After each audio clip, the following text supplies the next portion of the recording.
Muy buenas tardes, bienvenidos y bienvenidas a esta actividad. Ponemos siempre música antes para que vaya entrando la gente de a poco y también un poco para hacer un parate entre lo que venimos haciendo y prepararnos para disfrutar de un momento especial. Para nosotros es una celebración, siempre la presentación de un libro, una celebración no solo como institución o instituciones que estamos en este caso, en nombre de Tzavta Centro Comunitario, la Comunidad Betel, el CIDICSEF Innovación, sino una celebración para el pueblo judío. Somos el pueblo del libro no solamente porque hemos acumulado en la historia libros, sino porque seguimos justamente produciendo libros y culturas, y en este caso tan especial, el libro de nuestro querido amigo Leo Segman, a quien aprovechamos una vez más para agradecer todo lo que nos está apoyando a Tzavta y realmente decirte muchas gracias de corazón y que valoramos mucho, y para nosotros, vuelvo a repetir, es una celebración poder presentar tu libro sobre César Tiempo aquí en este espacio virtual, pero tan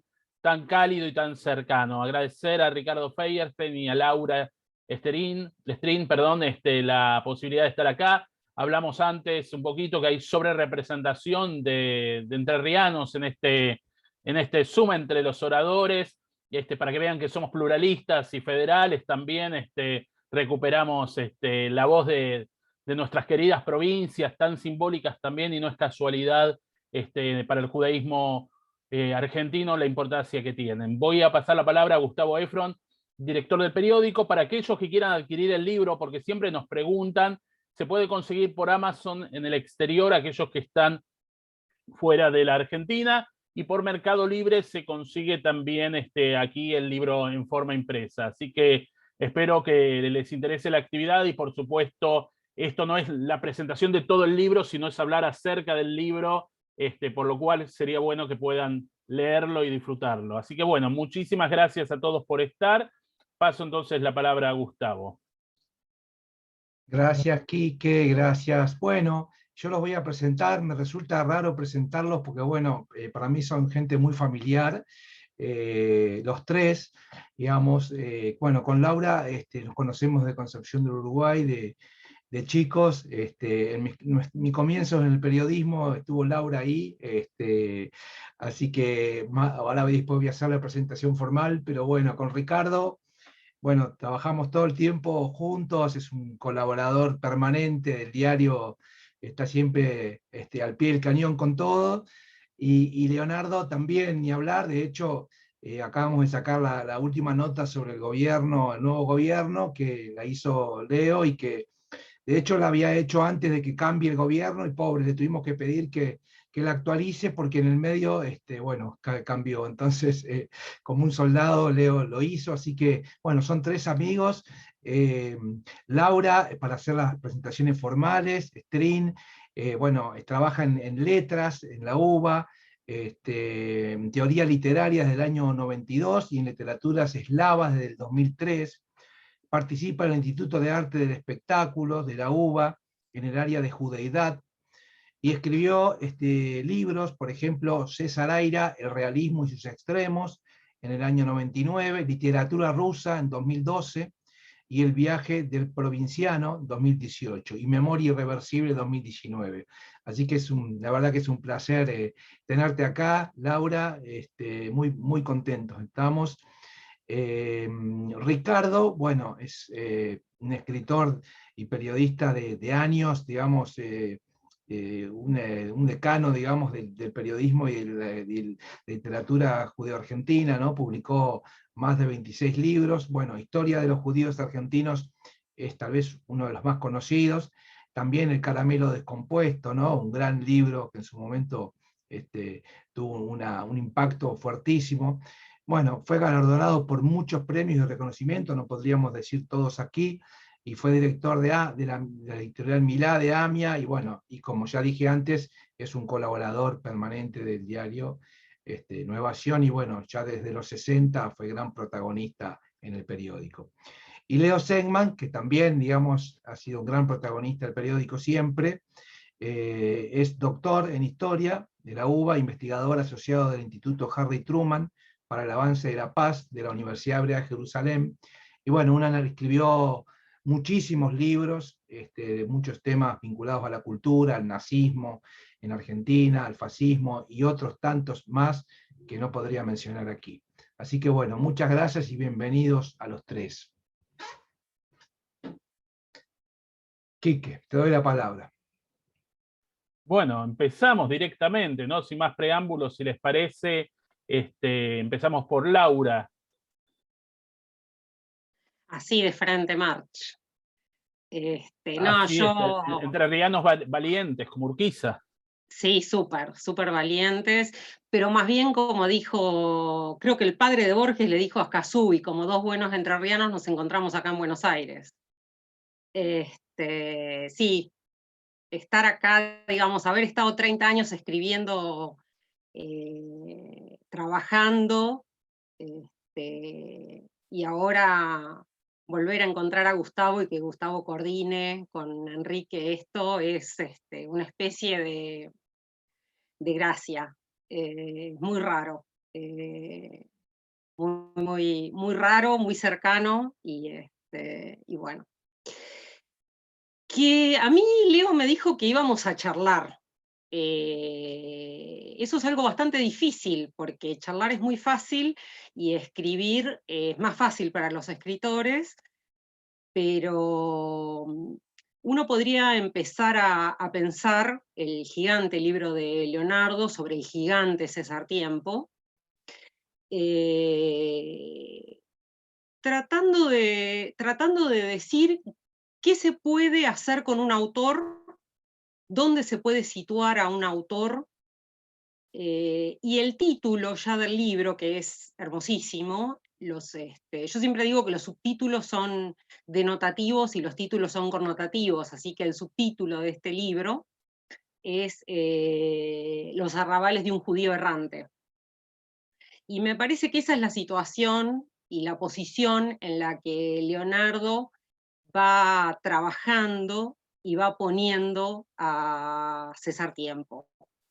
Lo puede poner en una tertulia con Montale, en una tertulia que recuerda a Proust, pero también recuerda a Mastronardi. Lo puede poner en medio del Grupo Boedo, que es uno de los lugares donde más se lo reconoce, y ahí estaría parte de lo que uno podría pensar que es, bueno, un lugar canonizado, del que Leonardo precisa cosas, da bibliografía específica, marca diferencias, concomitancias, similitudes, distancias, digamos, por ejemplo, con Gershunov. Entonces, yo no quiero acaparar así la palabra porque la voy a acaparar después. Lo que quiero decir es que este libro es una batalla para situar a un autor. A un autor se lo puede situar en su genio, se lo puede situar en su obra, se lo puede situar en su generación, se lo puede situar en la historia y se lo puede situar en la época. Me parece que eso hace Leonardo con César Tiempo, pero siempre en una posición inestable, marcando que siempre hay algo que se escapa.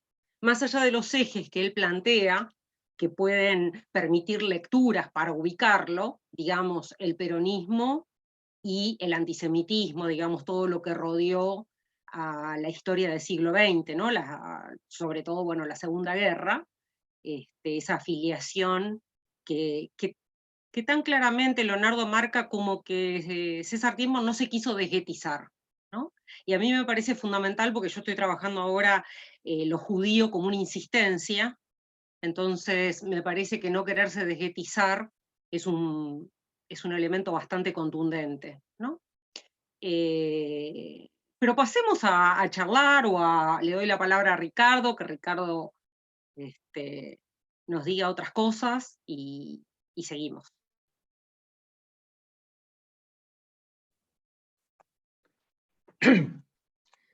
Sí, yo también empecé pensando en este libro después que lo terminé, no sin esfuerzo, pero con mucha alegría, porque lo leí apasionadamente, y me interesó mucho no solo por el libro en sí, sino por lo que el libro da origen a pensar, a seguir pensando y asociaciones. La primera asociación que hice, efectivamente, tal como dice Laura, fue el del título. El arrabal, según el diccionario, es un barrio situado fuera del recinto de la población a la que pertenece. O sea, que desde esta metáfora inicial, Leo nos está diciendo que va a incursionar no tanto en la obra de César Tiempo, que ha analizado hace muchos años en ese libro extraordinario que fue La identidad judía en la literatura argentina, sino en la vida del escritor. Como yo he sido siempre una persona muy poco sociable, digamos, el clic que tenía para conocer a la gente era cuando visitaba su casa, revisar la biblioteca, no revisar, mirar la biblioteca. Porque los libros que uno tiene en la biblioteca dicen mucho sobre la persona que tiene esa biblioteca. Y después de eso entendí, esta vez ayudado por un gran amigo, un escritor extraordinario y hoy un poco olvidado, que se llama Bernardo Cordon, que me dijo: vos lo que tenés que hacer es mirar el primer libro que escribe un escritor. Porque en el primer libro, que seguramente es el peor escrito, está todo. Está todo significa que los escritores tenemos una ventaja y una desventaja. La desventaja en este caso es que sin querer escribimos en los libros qué es lo que pensamos y cómo somos y cómo es nuestra vida, a veces sin darnos cuenta. Y en el primer libro, decía Cordon, eso está expresado mucho más claramente. Después uno aprende a escribir y hace libros mejores desde el punto de vista literario, pero que ya no dan tanta información. La otra asociación que hice fue qué complicado es este alud de información literaria y de todo tipo que tenemos con el desarrollo de este siglo, sobre todo. Si uno va a un lugar como Wikipedia y se pone a buscar César Tiempo, hay una versión que tiene algunos renglones, que no podría tener más, porque ha habido miles y miles de escritores en la historia. A medida que avanza la historia, cada vez hay más y no se pueden hacer libros de 200.000 páginas sobre la literatura. Entonces, en lo de César Tiempo me imaginé un fragmento de Wikipedia que dice: ¿quién es César Tiempo? César Tiempo nació en Ucrania en 1906 y falleció en Buenos Aires en 1980, dice Wikileaks. En 1930 tuvo el Premio Municipal de Poesía por libro para la pausa del sábado. En 1935 le envió una carta abierta a Hugo Boas, denunciándolo por antisemita y fascista. En 1937 recibe el Premio Nacional de Teatro por Pan Criollo, con un jurado presidido por Matías Sánchez Sorondo. Antes, en el 35, había escrito casi la misma obra llamada Alfarda, que tenía un desenlace distinto. Se trataba del matrimonio mixto, al igual que Pan Criollo, pero se llamaba Alfarda, que era el nombre de la contribución que pagaban moros y judíos en tierra cristiana para ser aceptados. Era un drama que no cayó muy bien, porque terminaba esa obra como que el judío aceptaba que su hija se case con un cristiano como parte de ese impuesto que debía pagar para ser admitido en la sociedad en la cual residía desde hacía poco tiempo. De modo que el drama del impuesto pasa a la historia Pan Criollo, que es la que recibe el premio, donde el final es que el matrimonio mixto se ilustra con la imagen del pan criollo que judíos y argentinos amasan en conjunto en el interior de la Argentina para producir el famoso crisol de razas. Tanto cambió esta obra que termina diciendo: el amor nos hace a todos iguales, amasamos juntos el pan criollo, y entre el jurado que le otorga el premio está Matías Sánchez Orondo, que es un distinguido neofascista y ultranacionalista de la Argentina. Después, en 1951, se hace la confiscación del diario de la Prensa por el gobierno peronista, y Perón lo nombra a César Tiempo director del suplemento literario de la Prensa. César Tiempo nunca admitió ser peronista ni se afilió al Partido Peronista, como bien nos descubre Leonardo Segman en este libro. Pero sí analiza qué contribuciones o qué material literario se publicaba en ese suplemento. En 1973, cuando vuelve al país, hasta el 75, Perón lo vuelve a nombrar director del Teatro Nacional Cervantes. En 1964, que es lo último que voy a decir porque los resúmenes de Wikileaks son chiquitos y no ameritan agregar más cosas, ingresa a la Academia Porteña del Lunfardo. Entonces, uno podría preguntarse, ¿qué hubo en el medio? ¿Qué hubo en el medio de la alfarda y pan criolla? ¿Qué hubo en el medio de la carta valiente en el año 35 contra el antisemitismo del director de la Biblioteca Nacional, Hugo Guas, con el premio que después le entrega un ídolo del neofascismo argentino? Y para averiguarlo, o para tener mayor conocimiento, creo que Leonardo Segman escribe este libro. No tanto para hablar sobre la obra de César Tiempo, sino sobre los tiempos que le tocó vivir a César Tiempo, perdonando la redundancia, como inmigrante llegado de un país muy lejano y muy extraño, con una resistencia enorme de las clases altas de la Argentina, sobre todo en los años 20. Él integraba, como mencionó Laura, el grupo de Boedo, que estaba enfrentado al grupo de Florida. Boedo y Florida eran los dos grupos donde, por un lado, estaban los integrantes de la alta clase argentina, de los argentinos criollos tradicionales, y Boedo donde estaban los inmigrantes, que según decían los otros, escribían muy mal, se burlaban de Roberto Arlt, porque tenía errores de ortografía en lo que escribía, se burlaban del idioma de los inmigrantes que aprendían argentino o castellano, pero no muy bien, y la frase que tenían para denigrarlos era: la diferencia entre nosotros, decían los de Florida, es que nosotros hablamos argentinos sin esfuerzo.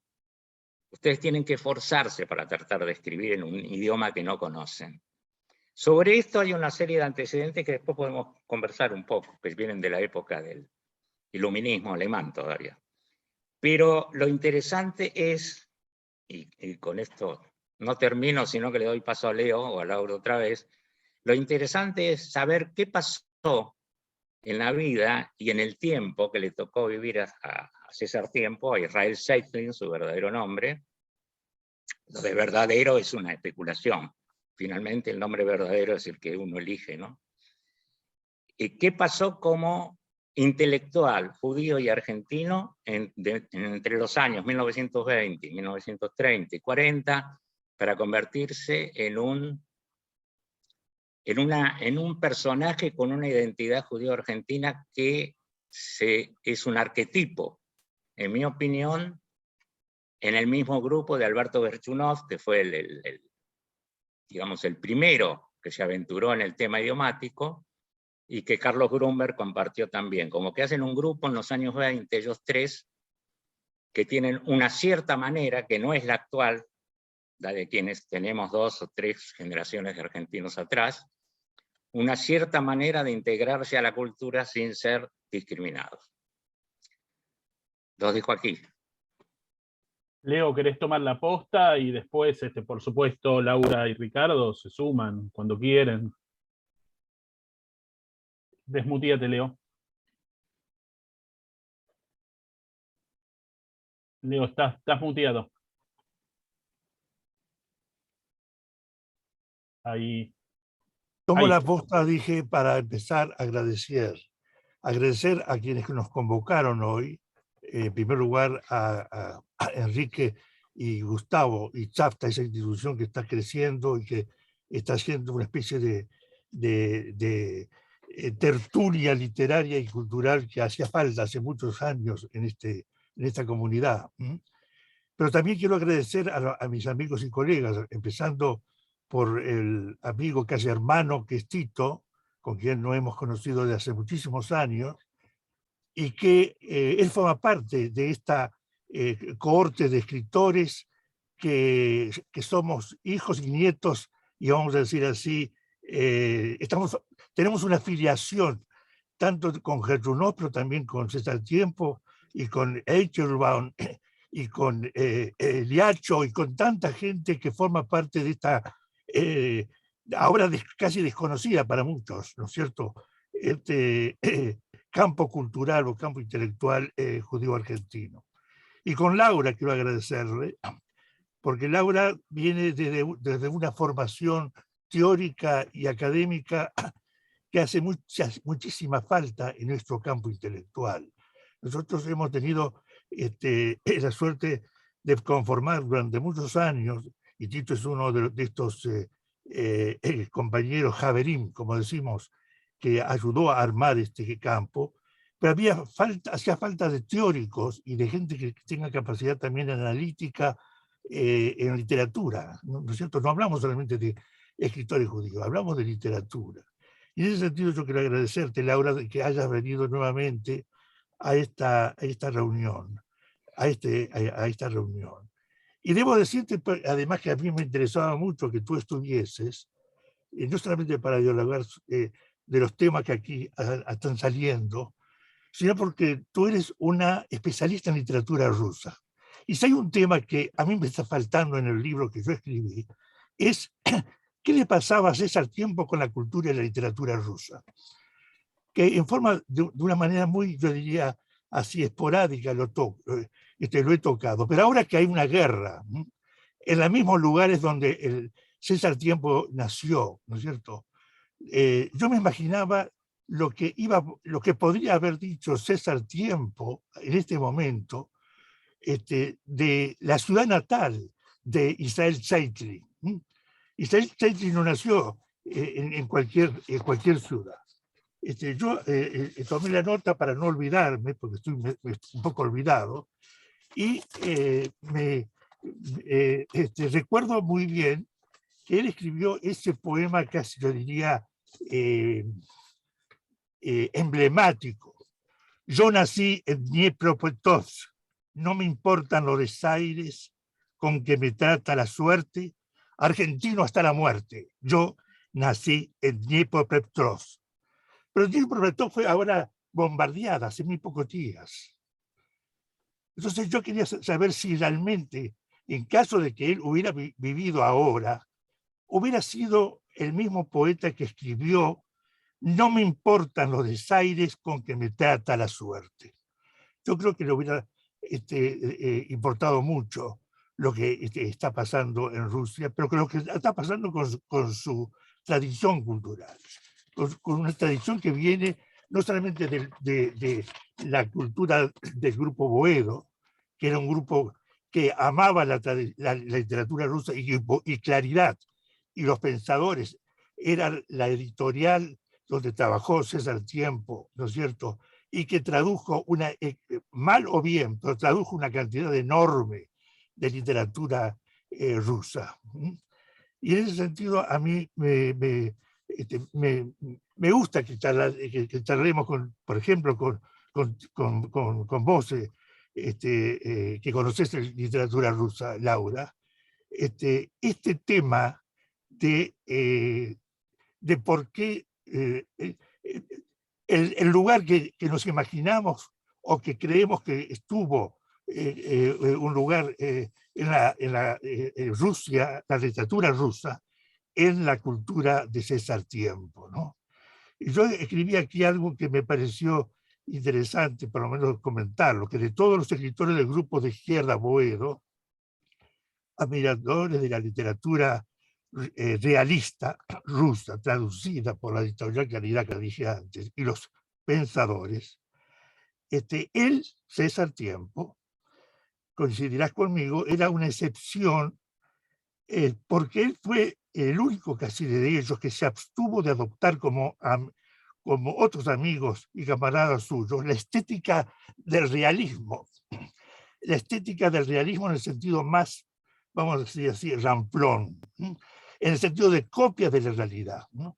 Y si hay algo que el grupo, sobre todo Macedonio Fernández, del grupo de Florida, le criticaba, era que ellos tenían la intención nada más y nada menos que crear imágenes para copiar la realidad, como si la realidad se pudiera copiar. César Tiempo, eso es lo que yo pienso, era una excepción porque él lejos estaba de esta concepción cuyos compañeros, cuyos colegas y cuyos camaradas estaban embarcados, ¿no? Yo digo que el espíritu de la gran tradición poética rusa tiene más que ver con, por ejemplo, con la Akhmatova y o con otra gente de ese nivel, más que de aquellos que querían tanto los colegas suyos del grupo Boedo. Y no sigas que no te voy a poder contestar todo. Ya me sé, voy pero olvidando. Quiero simplemente poner algo porque creo que te va a interesar la propuesta que traigo aquí. Después voy a hacerle otras preguntas a Tito, ¿no? O me voy a referir a otros rubros que hemos hablado acá con Tito, pero primero quiero terminar el tema ruso, ¿no? Yo para demostrar, cosa que no lo he hecho en el libro, pero lo digo ahora para dialogar con los amigos, con ustedes, para querer demostrar de que él está en otra estética, quise traer acá para ustedes y para el público que nos escucha lo que César Tiempo escribió en una estupenda semblanza que hizo de nuestro querido poeta entrerriano de Gualeguay, no Juan L. Ortiz, que también escribió, sino de Carlo Mastronardi, de la poesía de Carlo Mastronardi. Él se impresionó muchísimo de 2 libros de poesía que leyó y que le gustó mucho, de Carlo Mastronardi, que son Luz de Provincia y Conocimiento de la Noche, de Carlos Mastronardi, de quien decía, y cito textualmente para dar ejemplo de lo que es la estética poética de un hombre como César Tiempo de Boedo, que no tiene nada que ver con la estética del realismo. Dice así: Mastronardi sabía como pocos que poesía es lo que queda después que las palabras se van y que para encontrar la luz hay que buscarla con la inocencia, con la inocente y oscura paciencia de la semilla. Un paisaje no piensa. El poeta es quien lo hace pensar. Como hace pensar al pájaro innumerable y al viento luminoso. Fin de la cita. Por eso simplemente quiero lanzar la primera característica de César Tiempo. Un hombre que estuvo totalmente vinculado a los sectores progresistas de la literatura, y Boedo es su cuna, ¿no es cierto? Pero que tiene esta concepción de la literatura, y en este caso de la poesía, que me parece que no la han tenido los otros compañeros suyos. Esta es una primera aproximación. La segunda que quiero estar referido con algo que dijo muy bien Tito, es el hecho de lo que Bernardo Cordo, de lo que tú recordabas de Bernardo Cordo. Yo empecé a analizar a César Tiempo en este primer libro que recordó Tito y que lo hemos sacado en un grupo en el cual Tito formó, prácticamente fue el que formó ese grupo editorial e intelectual, que se llamó La identidad judía en la literatura. Y me ocupé, vamos a decir así, solamente del escritor judío, entre comillas. Y como bien percibiste vos, Tito, toda la época que va desde más o menos los años 20 o 30 hasta los años 70, pareciera como que es una zona incógnita, una tierra desconocida, ¿no es cierto? Tanto para los que nos dedicamos a estudiar la literatura y lo que tú dirías, la insistencia de los judíos en la literatura, como aquellos que se dedican también a estudiar la literatura argentina, ¿no? Por ejemplo, César Tiempo era director de una revista que casi nadie lo recuerda, que se llamaba Columna, y que era la columna del antifascismo literario y cultural en Argentina. Y desde ese punto de vista me parece a mí que pescaste muy bien el título de la intención, por lo menos mía, de que en este libro yo quería menos trabajar textos que ya había trabajado o que otros han trabajado muy bien, y encauzarlo más o llevarlo más a aquellos aspectos desconocidos o poco conocidos, olvidados, o quizá también, yo diría, dejado de lado, porque él tenía tenía varias filiaciones, tenía varios rostros. Dejo para que ustedes sigan el diálogo. Dejó tarea para los dos, ¿eh? Bueno, tiraste unas piedras, vamos a ver si podemos coserlas. Los rusos y César Tiempo. César Tiempo al argentino-ruso, realismo. Bueno, todos lugares que habría que precisar un poco, y yo no sé si... Entiendo perfecto eso de realismo ramplón, lo que pasa que tendríamos que hablar del realismo socialista, que es la marca que detentó acá Boedo, y que algunos pasaron a cumplimentar al pie de la letra, aunque algunos cumplimentando al pie de la letra, estoy pensando en el caso de Castelnuovo, por suerte hicieron más de la cuenta, y por supuesto hicieron literatura, digamos, al romper el límite, al romper la norma, al romper el dictum, hicieron literatura. Yo pensaba, vos dijiste Akhmatova, yo pensaba en algunos autores, por ejemplo, digo, para establecer algún tipo de relación, como vos preguntabas, que puede llegar a tener César Tiempo con los rusos de su época, digamos, con los de principios del siglo XX. El título, Arrabal. Cuando presentamos el libro en la biblioteca con Perla, en el diálogo, yo recordé algo que ahora quería reivindicar y que establece una relación muy interesante con tu título, digamos. Si yo me preguntaba dónde situar a un autor, y tu respuesta en este libro es en el arrabal, también puedo responderlo con una frase de Svetaeva, de una poeta rusa de esos mismos años, Marina Svetaeva, que dice: hay que construir en los suburbios, ¿no? Después podríamos llenar y rellenar esto con historia y con documentación que, digamos, que le dé sentido y significado a esto, pero me interesaba acercar lo de suburbios con arrabal, para acercar a Marina Svetaeva, ¿no? Es decir, estamos hablando de concepciones de la literatura. Otra concepción de la literatura que también yo acerco a César Tiempo, porque, bueno, uno tiende a unir a los grandes con los grandes, es a Víctor Shklovsky, ¿no?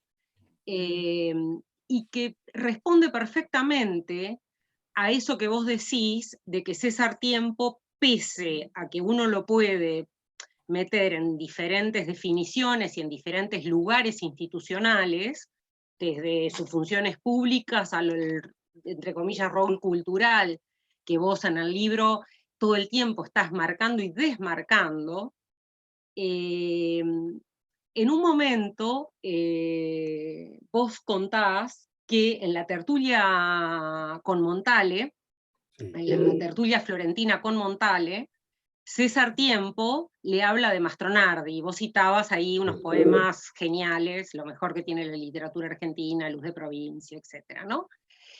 Y cuando él narra, digamos, cuando vos citás esa narración, César Tiempo parece que dijo, yo sabía recordar. Como diciendo, yo le puse Mastronardi a Montale, ¿no?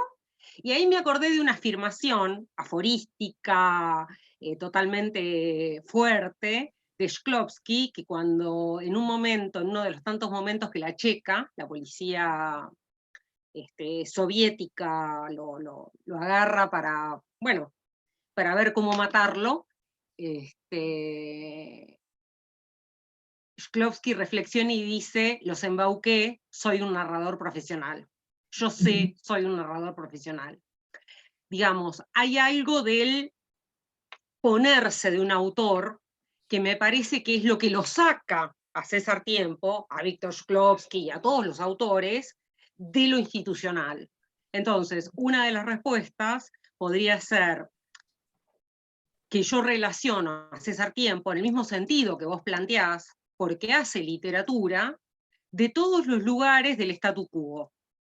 Es decir, si el statu quo dice que para ser un escritor hay que hacer realismo, bueno, evidentemente César Tiempo no pudo con eso, en el sentido de no quiso, no pudo, pudo más, ¿no? Digamos, ahí yo establecería una relación con rusos que nosotros desconocemos en general, salvo muy fugazmente, etcétera, etcétera. De hecho, en la presentación, Perla me dijo algo que a mí me siguió resonando, y ahora cuando releía para hoy partes de tus afirmaciones, recordaba, y es la escritura de César Tiempo, y ahora vos lo estás reponiendo, ¿no? César Tiempo tiene una yuxtaposición muy particular, que uno lo ve en los títulos de sus poemarios, Sábado, Domingo, digamos, hace como un encastre muy particular. Es lo que Svetaeva llamaba concomitancia. Es decir, una simultaneidad sin solución de continuidad, perdón por la rima. Eso se me ocurre, digamos, en relación a ubicar con los rusos. También pensaba, cuando veía los subrayados que yo hacía de tu libro, cuando César Tiempo, no sé si voy a recuperar la cita en un momento, bueno, digamos, toda la escritura judía tiene algo con la queja, con el lamento, con la endecha, ¿no? Que yo también en algún momento vi en Gerchunov, y yo ahí recuperaba, no tengo la cita, pero después seguro la puedo recordar, yo lo asociaba con Babel, que es un autor que se conoce un poco más, Isaac Babel, también de las primeras décadas del siglo XX, el gran Isaac Babel, cuando Babel dice, soy un judío con gafas y otoño en el corazón. Es decir, hay algo que también se relaciona con lo que Ricardo aludía cuando dijo romanticismo alemán, y que, bueno, inevitablemente yo relaciono con el romanticismo, digamos, esa concepción que vos traes, Leonardo, y asociás a Mastronardi con César Tiempo, eso es digamos, esa es la concepción de poesía del romanticismo alemán, ¿no?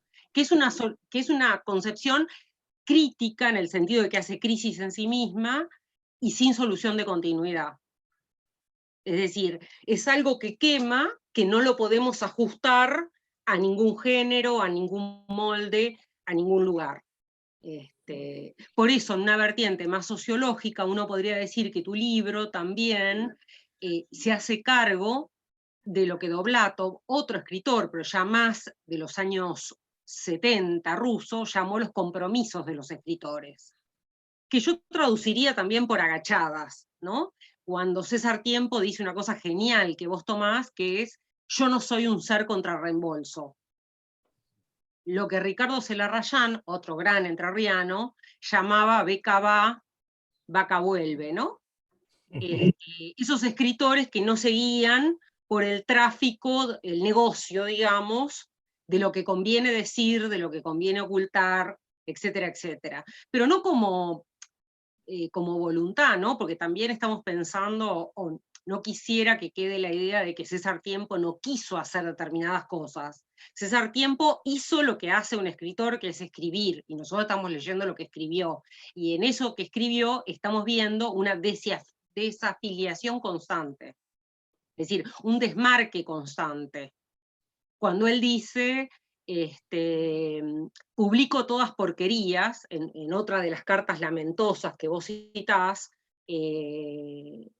bueno, publico todas porquerías porque él está leyendo ya esa sociedad del espectáculo que hay en los 50, 60 en la Argentina, donde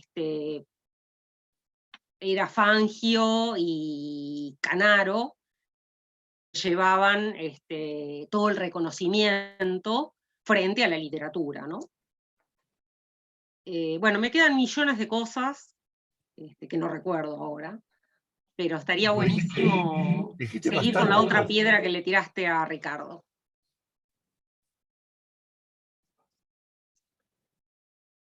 Bueno, hay algo que yo no puedo evitar, y es mi identificación como escritor con César Tiempo.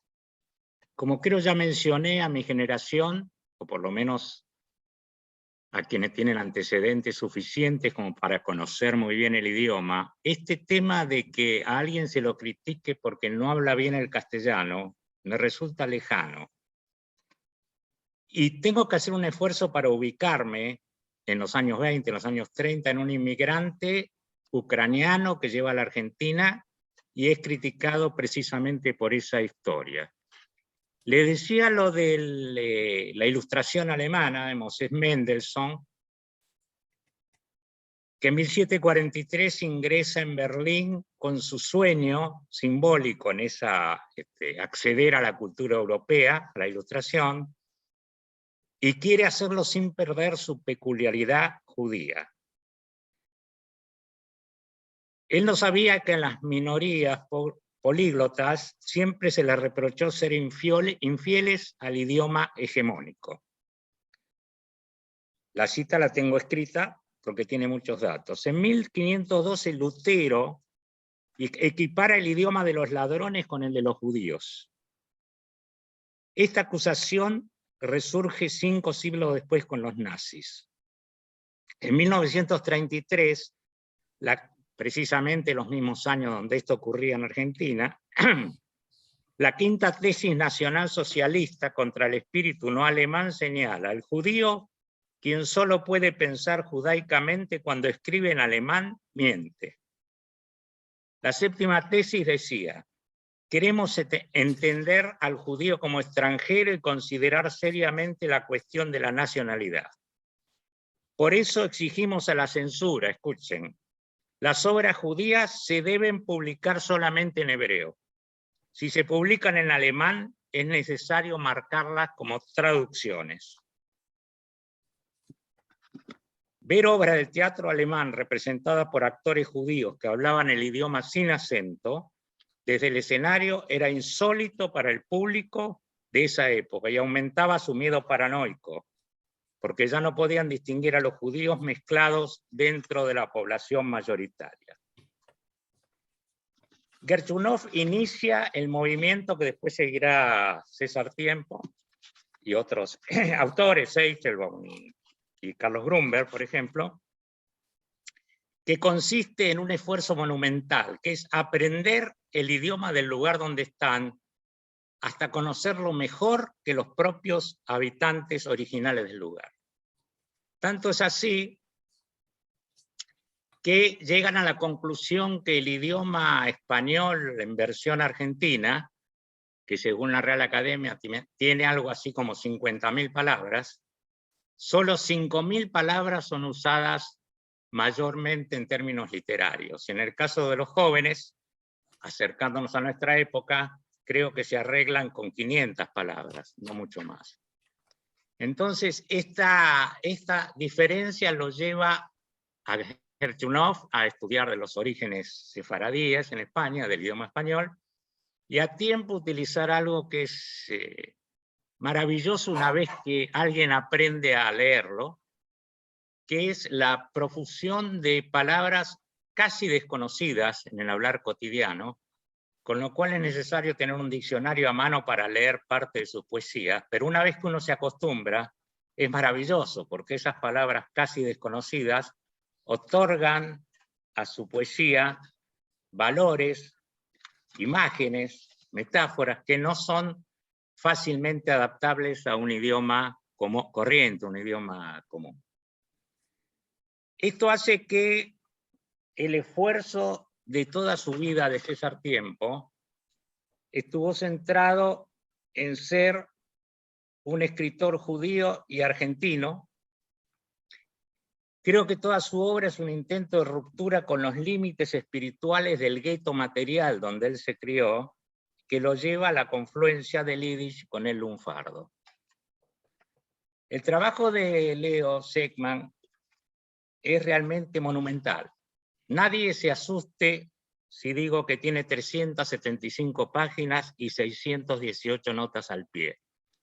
Pero es el trabajo de muchos años de consultar material casi absolutamente desconocido, que es la correspondencia privada de César Tiempo con muchos de los escritores y de los ocupados en la cuestión literaria de la época, así como también en términos políticos. Él finalmente llega a ser un escritor judío y argentino que en su época fue el que más acercó ambas temáticas. Ustedes saben que la identidad, hay muchas maneras de definirla, pero yo creo que la más cercana es la que dice que es una articulación compleja entre lo que nosotros vemos en el espejo y entre lo que los ojos de los otros ven en nosotros. ¿Sí? Esto tiene, por supuesto, extremos. Algunos se ven a sí mismos en el espejo como judíos observantes y eso configura el 100% de su personalidad, y en el otro extremo, en los ojos de los otros uno se ve como un argentino más y entonces renuncia a su identidad judía. Entre esos dos extremos está este primer intento de acercamiento que pasa por el conocimiento del idioma y pasa por esa articulación que la resumió bien un diputado llamado Enrique Dickmann, que fue el primer diputado judío en la Argentina, que en una polémica en el Palacio Legislativo, como diputados, le hizo Matías Sánchez Sorondo, también de la familia nacionalista, diciéndole: usted es inmigrante, no tiene derecho a decir esas cosas, y le contestó Dickmann: la diferencia entre nosotros es que yo elegí ser argentino. Usted es argentino porque nació acá, podía haber nacido en otro lado, yo elegí estar acá.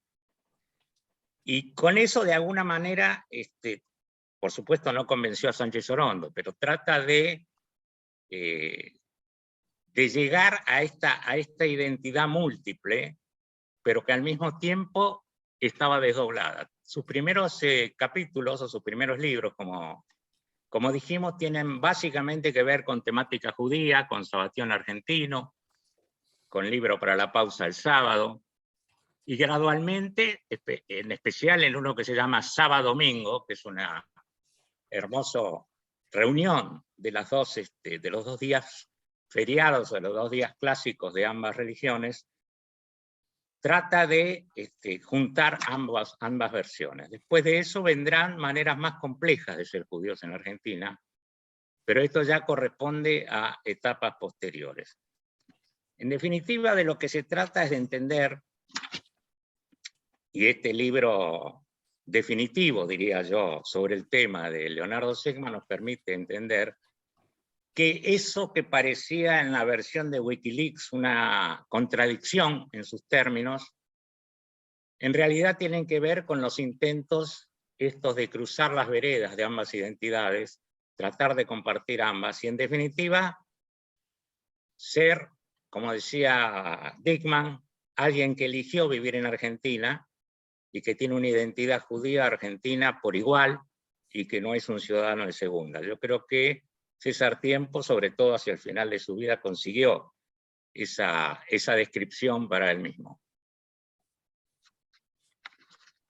Yo quisiera retomar lo que Tito señaló recién, que me pareció bien interesante, cuando se rastreó el tema, cómo el judío está fuera del idioma, o cómo lo dejaron fuera del idioma en la época de la emancipación, aquellos que estaban en contra de la emancipación en Alemania, ¿no?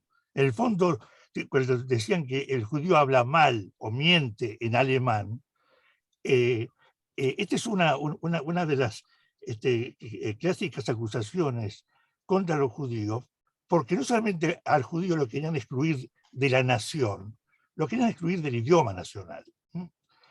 Y precisamente César Tiempo, por eso a mí me interesó, no solo que escribió en un idioma argentino, como uno de los escritores importantes de la literatura nacional argentina. Y él lo dice claramente que él no quiere ser un judío del gueto, sino quería poner su poesía, quería instalar su poesía en la lírica nacional, dice él. Sino que además él, y este es el tema para mí fundamental por el cual yo puse el nombre del libro, César Tiempo quería formar parte de la cultura popular.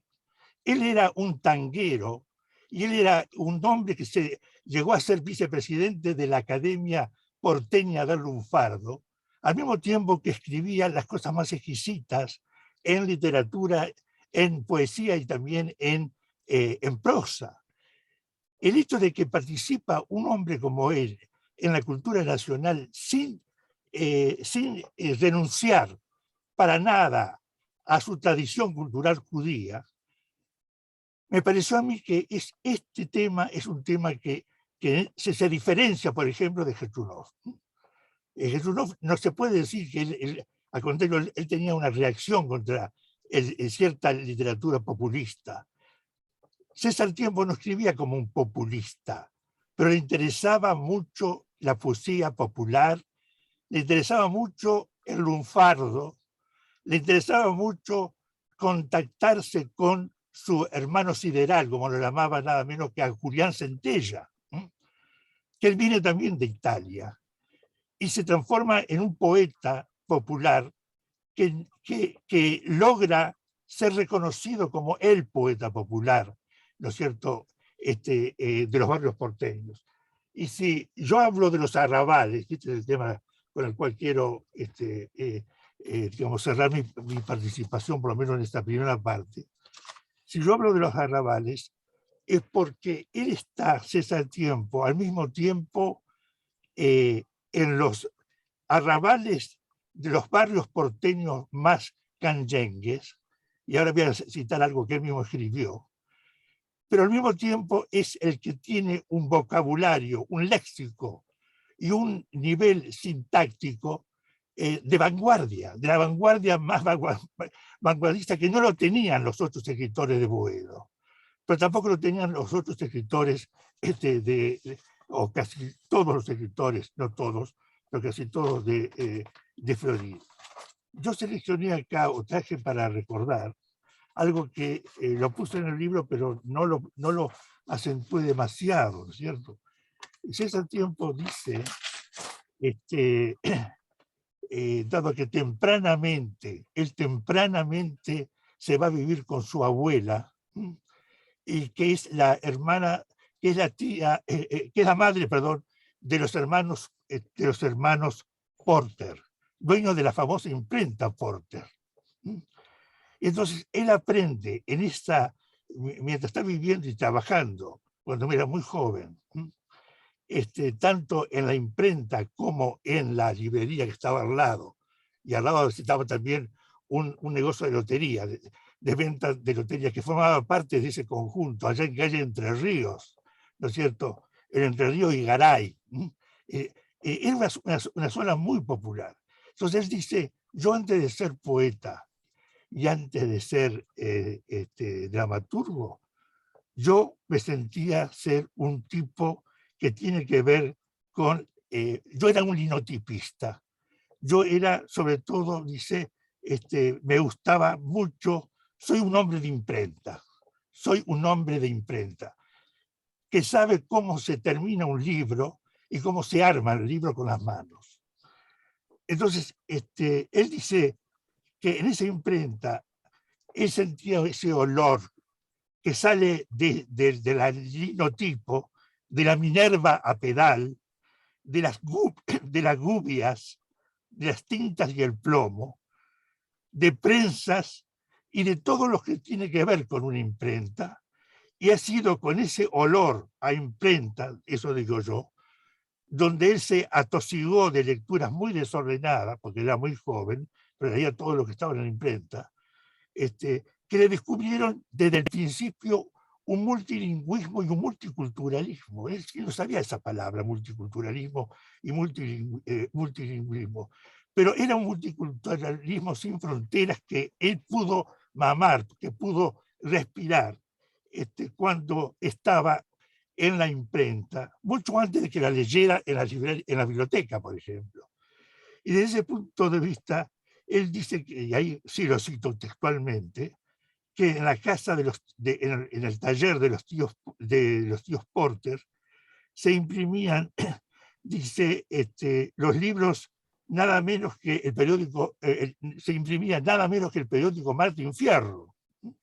Y esa leía todos los Martín Fierro que se imprimían en la imprenta de sus tíos Porter.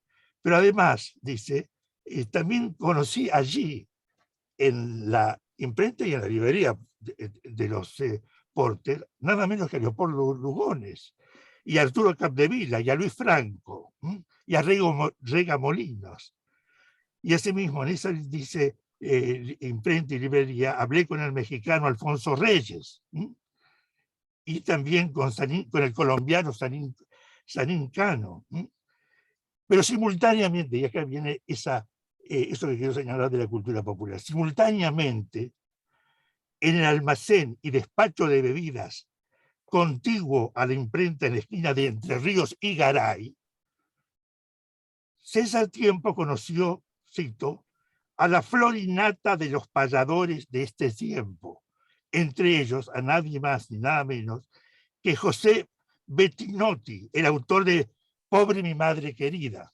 Bueno, esta es la juxtaposición, Laura, de la cual tú pescaste y que tiene que ver con el letrado, ¿no es cierto?, la literatura letrada y la literatura popular, que están ambas metidas, ambas digamos, enjaizadas en su prosa y en su poesía. Digo prosa porque hay un libro que lo traje aquí para mostrarlo, por lo menos, de César Tiempo, que casi nadie lo recuerda. Es a ver si se ve. Capturas recomendadas. Es una serie de reportajes. Y él fue un maestro del reportaje. Él transformaba el reportaje en verdaderas piezas literarias, donde pasa revista a gente, donde también podemos encontrar, leyendo simplemente el índice, podemos encontrar esta juxtaposición de la cual tú hablabas, porque de pronto aparecen autores, lo que él llama capturas recomendadas, ¿no? Bueno, por ejemplo, Cátulo Castillo, Julián Centella, Armando Di Cepolo, Salvador Dalí, junto con Greta Garbo, cuando le entrevistó a Greta Garbo, pero sobre todo a Pedro Enrique Sureña, a Joseph Kessel en Francia, a José Blanco Amor, pero también a Jean-Paul Sartre y a Montale, como tú lo has recordado. Y ni que hablar que a Nicolás Olivari, también a François Mauriac y a Leopoldo Marechal, ya citado, pero también a Curso Malaparte. Esta juxtaposición, me parece a mí, hace que instalarse en la cultura popular no es instalarse para demostrar de que él sabe también componer tangos. Y hay algunos tangos que yo cito en el libro bastante desconocidos de César Tiempo, sino porque él creo que es la manera de argentinizarse, pero argentinizarse no solamente como una pose inmigrante que quiere aparecer famoso porque manejaba un vocabulario extraordinario, un léxico, un nivel lexical impresionante, sino porque quería construir eso que él termina diciendo, yo soy un judío porteño. Todos le han reconocido su porteñidad, ¿no es cierto? Pero él siempre recuerda a aquellos de la Academia Porteña de Lunfardo de que él era un judío. Y no solamente un judío, sino un judío errante, como él mismo se autodefine en su autobiografía, que en vez de estar escrita, está hablada, y hablada de una manera muy, una voz que él tiene de actor. Además, fue actor, actor de teatro y actor también de cine. Esto me parece a mí que es, digamos, el broche con que deberíamos cerrar este primer aspecto de César Tiempo. Me refiero al aspecto integrativo del judío argentino. Yo diría el judío también argentino y el judío porteño. Este es un fenómeno, él es un fenómeno urbano, no es un escritor de las provincias, pero tuvo una absoluta sensibilidad por, como ustedes vieron por Mastronardi, por los escritores y poetas provinciales. Bueno, esto es lo que se me ocurre a mí que tiene que ver con lo que, digamos, lo que tiene que ver mi libro, o el aporte humilde que yo creo que tiene mi libro para entender esta manera de decir, como él lo decía, en mí está el Aleph Beit junto con las letras del tango, ¿no? Es decir, esa conjunción entre tango y además era un hombre que sabía Talmud, y sabía hebreo, y estudió hebreo, y sabía idiomas. Este es otro tema que yo quiero rescatar. Él era un hombre multilingüe. Él era un hombre que dominaba el francés también. Él era un hombre que sabía italiano, un hombre que sabía, por supuesto, ruso, y que sabía alemán, y que sabía, por supuesto, yiddish. Esto le da una densidad a la obra del judío argentino César Tiempo, que no tienen otros escritores judíos argentinos.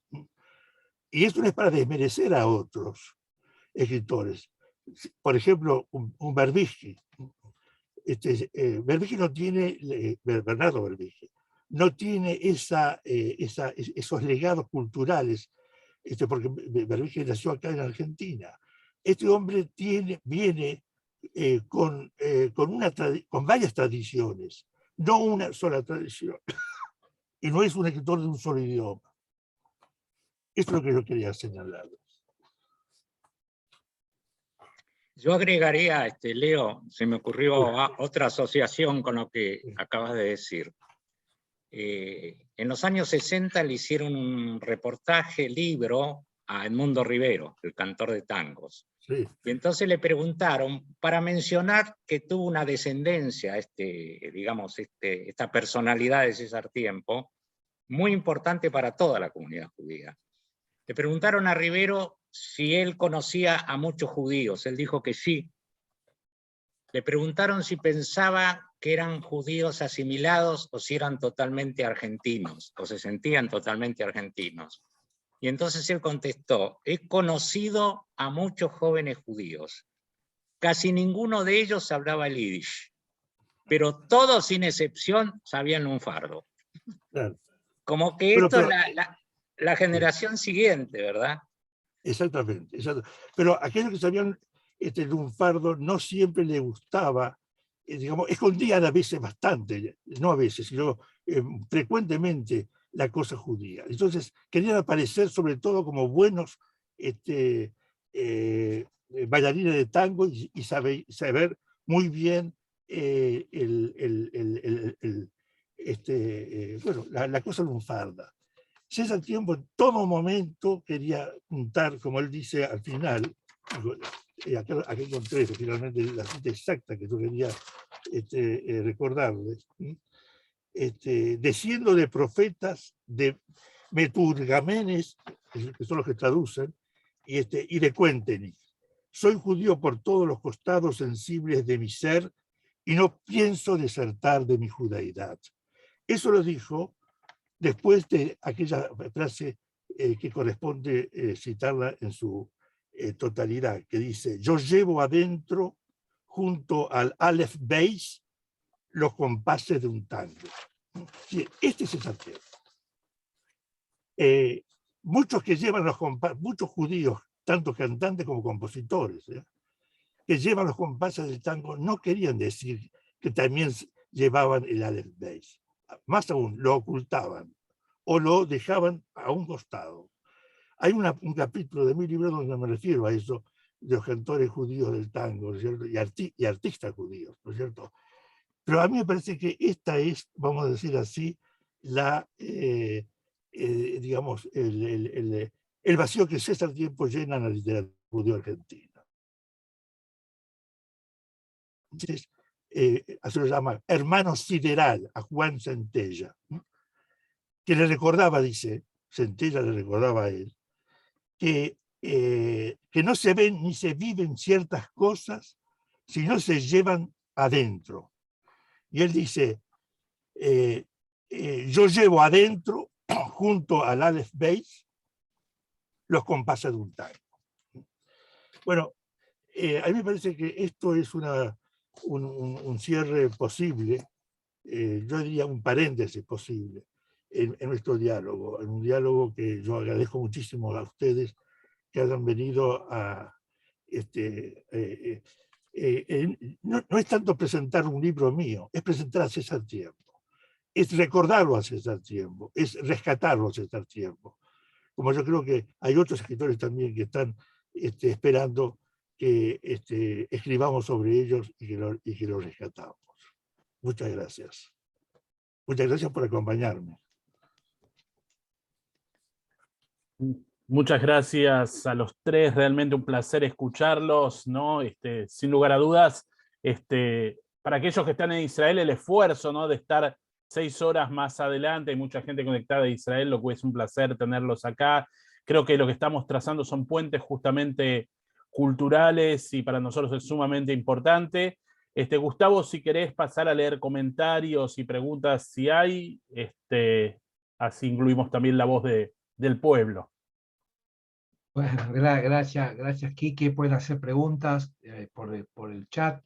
Federico Yurkovich de Tucumán dice: qué gratificante al borde de mis 85 disfrutar de las perlas que salen de la voz de Leonardo Segman, enciclopedia viviente, que me permiten aprender nuevas vivencias de la magnífica obra de César Tiempo. Muchas gracias, bueno, por esta tremenda actividad. Gracias, Federico. Miriam Krakowicz, un lujo esta tertulia, interesantísima la presentación de Leonardo y sus comentadores, Laura y Ricardo. César Tiempo estaría encantado también. Gracias a los organizadores. Excelente presentación, gracias, dice Celia. Patricia Blumblut de Kantorowicz. Para todos un saludo y agradecida por poder participar de esta maravillosa presentación. Susana Nudelman también dice: excelente, muchas gracias. Teresa Königsberg, a Leonardo, Laura y Ricardo. Gracias, Chapta. Nahum Flato Turner, muy bueno recordar al grande intelectual judío porteño, amigo de los descendientes de Liz Porter. Un lujo, bueno, gracias a ustedes, dice Laura a través del chat. Bueno, estos son algunos de los comentarios que hay. La verdad que en este encuentro de tarde-noche, acá, que nos alberga en este encuentro tan, bueno, ¿no?, tan gratificante. Los que amamos a César Tiempo, estamos acá al pie del cañón. Quique. Bueno, acá recién se nos suma, ¿no?, desde Bruselas. Agradezco esta invitación, la nuera de César, mujer de Martín, su hijo mayor. Es un honor que estés también compartiendo entonces este encuentro con nosotros. Quisiera pedirle a todos los participantes de la mesa que hagan su propio cierre. Gracias. Mira, bueno, Nora ahí dejó mis palabras, me adelantaste, tomamos Nora, entonces Trajelevich, que digan ellos el cierre. Gracias por los comentarios a todos. Nora, nos haces trabajar. Nora Strejilevich es una gran escritora argentina que también espera lecturas, y que es un honor que nos esté acompañando. No, yo pensaba en esto en la insistencia esa que marcábamos los tres y todos, sobre ser judío, qué es lo que antecede ser argentino, yuxtaponerlo, etcétera, etcétera. Y me era inevitable recordar un segmento del libro donde Leonardo se detiene en la relación que Borges establece con lo que Borges llama su maestro, que así nos hacen, ese judío andaluz, ese maestro, dice Borges, y yo no puedo dejar de pensar una cosa bastante menor y mayor a la vez, que es que hace mucho que pienso que hay muchos intelectuales argentinos, y estoy haciendo una diferencia entre intelectuales y escritores. Digo, los intelectuales son los que se ven llevados por las ideas y los escritores son los que escriben.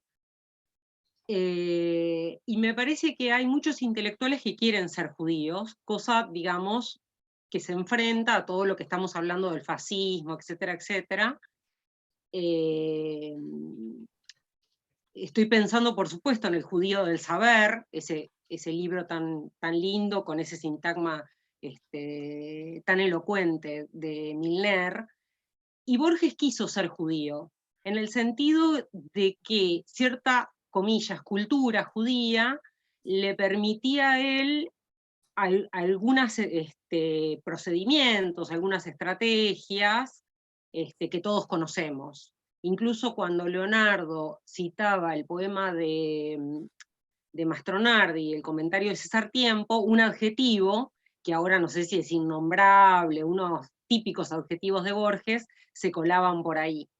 Quiero decir, César Tiempo, y me parece, a lo mejor es una impresión o un deseo mío, subrayado por Leonardo, marca muy bien, digamos, esas pequeñas diferencias que había entre judíos que se querían judíos, judíos que se querían mestizar, judíos que querían desaparecer, judíos incómodos, judíos reivindicantes, etcétera, etcétera. Por ejemplo, el caso de Julia Pilutsky de Farny, nombres que hoy seguramente no son muy desconocidos, pero a Gustavo y a mí en nuestra infancia nos suenan, porque eran autores que nos hacían leer en la escuela, y digamos, Leonardo recorre, y yo subrayo cómo aparece Borges en este libro, y a mí me permitió pensar que Borges se perdió en el arrabal de los judíos, no pudo, digamos, agarrar bien a los judíos, de hecho,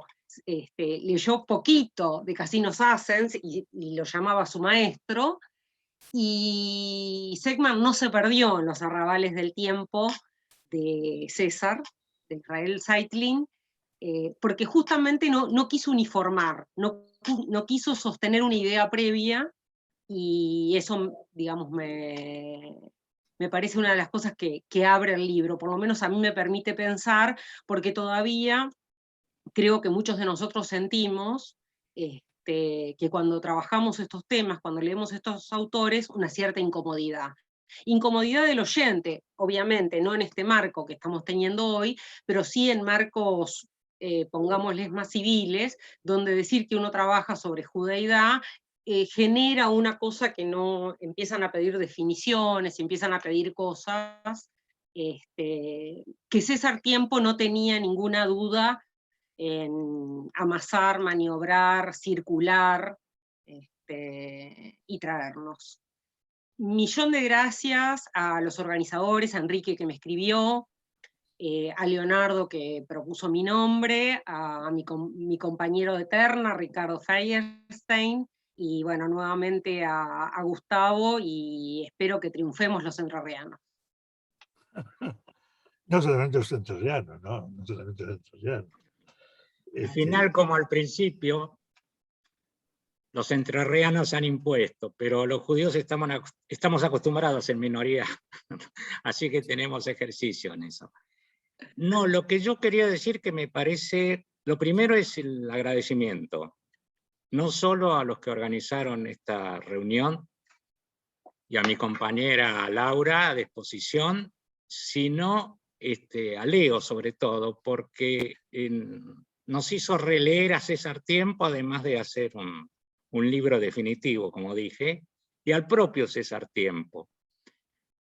Yo pensaba lo difícil que debe haber resultado para César Tiempo en su tiempo, este camino que hace, que de alguna manera se va adivinando a partir precisamente del libro de Leo, de la correspondencia privada con un montón de gente de distintos orígenes, y donde aparecen dudas y aparecen discusiones y aparecen reflexiones que después no se transportan a los libros, de modo que vamos sumando a nuestro conocimiento de César Tiempo. Y lo más importante, que es una premisa que sostengo hoy, es que la identidad es un proyecto en movimiento. Nunca es una identidad definida ni que se congela en un momento. Quizás para los religiosos ortodoxos que no tienen otras versiones dentro de su campo de interés, podría hablarse de una identidad, de una manera de ser judío, pero en el caso de los no religiosos o los no ortodoxos, la identidad es un proceso en movimiento. Solo la misma obra de Tiempo y los arrabales de César Tiempo que revisa Seckman demuestran todo un proceso de años que lo llevaron a él a esa definición final del Aleph Beit unido al tango, ¿sí? O del Yiddish unido al lunfardo. Ahí imagino que no habrá sido fácil, yo no viví en esa época, en este aspecto felizmente, pero hay una investigadora, Susana Poch, que ha hecho un trabajo sobre César Tiempo, y uno de los temas que menciona son las máscaras. Lo que ella llama máscaras tienen que ver con el proceso paulatino de su Israel Seitlin original a lo que siguieron. No fue solo Clara Better, la prostituta judía que inventó para su primer libro de poemas, sino otra serie de seudónimos que fue usando en sus distintas intervenciones en revistas, en periódicos, en discusiones políticas. Incluso el trabajo de Poch es tan profundo que tiene que ver con que los seudónimos que elegía César Tiempo, por lo menos ella cita varios, tenían siempre 13 letras. Y hay un personaje de una obra de teatro de él cuyo nombre también tiene 13 letras, y bueno, le otorga a ese dato algo interesante quizás para pensarlo y seguir estudiando durante años a César Tiempo, que se lo merece y que es muy gratificante. Gracias a todos, espero que nos veamos pronto otra vez. Quiero agradecer también, perdón, Enrique, Sí, Leo, por favor.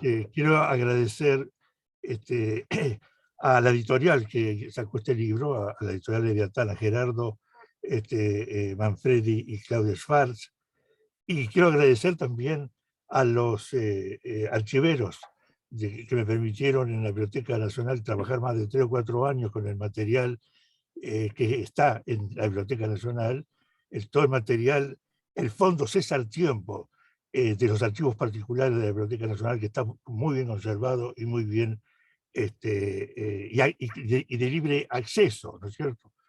Y bueno, y quiero también saludarla a Lil Tiempo, que me ha dado también mucho estímulo, y a su hijo Sergio Tiempo, que hizo hace muy poco una hermosa concierto, dirigió una orquesta muy importante, creo que de Los Ángeles, y recordó a su abuelo y a su padre que acababa de fallecer, a Martín Tiempo, el diplomático Martín Tiempo, pero también recordando lo que pasaba en Rusia, lo que pasa, la tragedia con la cual yo empecé mi exposición, ¿no es cierto?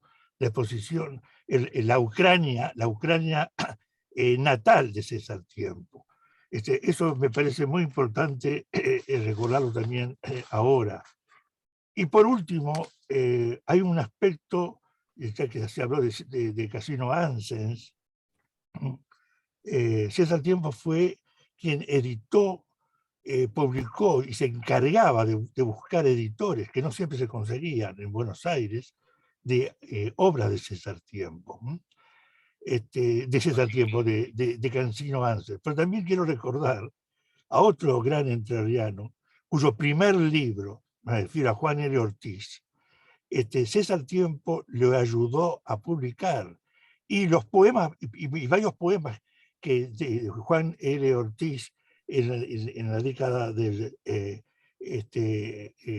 los 30, si no me equivoco, 36, 37, él ayudó a publicar en el suplemento literario de La Vanguardia, del cual César Tiempo también fue director, no fue solamente director de la revista Columna, ni tampoco fue solamente el director de la revista o suplemento literario de la prensa apropiada por el peronismo.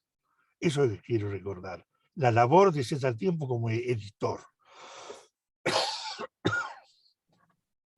Bueno, retomo yo entonces, agradecer en primer lugar a Laura, a Ricardo, a Leo, por este maravilloso encuentro de aprendizaje, de identidad judía, porteña, de arrabales, de lunfardo y de tantas cosas que hemos escuchado interesantes. Perdón, no solamente la gente que está en Israel, en el caso de la gente que está también en otros lugares del mundo, agradecerles por acompañarnos. Quería leer algunos mensajes que llegaron en Facebook. Un segundito a ver si los puedo ubicar. Ahí está. Bueno, te saludo, querido amigo, debe ser para vos, Leo. Soy Fito Jacobo Fitterman. Te recuerdo muy bien y te envío un saludo. Lila Rabinovich, muy interesante el tema. Gracias por invitar a gente tan placentera. Celia Ver también por Facebook para no dejar afuera a aquellos que no están en la plataforma de Zoom. Y bueno, vamos a seguir, por supuesto, invitando escritores, ojalá celebrando apariciones de libro y cuestiones culturales, que para nosotros es muy importante. Creo que es la sangre vital, ¿no? que siga alimentando lo que hablaba Ricardo, un poco esta identidad judía, ¿no? La cultura como una referencia para resignificar nuestra identidad como judíos argentinos o judíos donde estemos alrededor del mundo. Y bueno, vamos a seguir encontrándonos en estos espacios. Así que agradecemos a todos la participación. Voy a abrir la vista de galería para poder dar un fuerte aplauso a nuestros invitados y queridos amigos que compartieron con nosotros este día, esta tertulia y esta tarde tan especial. Así que muchas gracias y nuestro más sincero reconocimiento. Queda grabada la actividad para aquellos que quieran volverla a escuchar o alguien que la ha perdido y se la quieren recomendar, así que en el canal de Tzavta Centro Comunitario del periódico Nueva Sion pueden volver a acceder a la actividad. Muchísimas gracias y buena semana para todos. Shavua Tov.